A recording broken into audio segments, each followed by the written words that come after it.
So mga idol, matapos nga pong lumabas yung naging apela o resulta na naging apela ng kampo ni Charles Suarez sa naging laban niya kay Emmanuel Navarrete, nakita naman natin ang sisak ay nagbigay ng no contest, o ibig sabihin immediate rematch dito nga po kay Navarrete. Nalungkot naman dito ang ating kababayan na si Charles Suarez dahil hindi niya po ini-expect na ganito ang mangyayari. So nagpakita naman daw sila ng mga video proof na talagang nagpapatunay na walang headbutt na nangyari, bagkus solid punch po yung tumama dito nga po kay Navarrete, pero hindi yan tinanggap ng CSAC or ng California State Athletic Commission.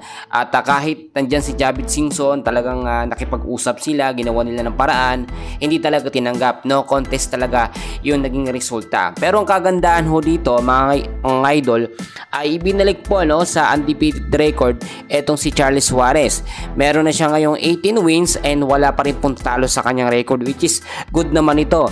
Kay Charles Suarez na lamang kung tatanggapin nila yung rematch nga po kay Navarrete. At immediate yan mga kaibigan, agad-agad yan, at dito talaga malalaman natin kung sino ang magaling or mas malakas. Nakakalungkot man dahil talagang kung titignan nyo mabuti sa ruling talaga dapat tinitignan nila na mabuti kung maayos talaga yung pagkaka-judge ng mga judges. Yung mga referee dapat nagbibigay ng maayos na puntos or dapat nagbibigay ng maayos na hindi agad-agad pinapahinto yung laban. So nakita naman natin medyo bias po yung CSAC at hindi talaga nila tinignan ng mabuti yung naging laban.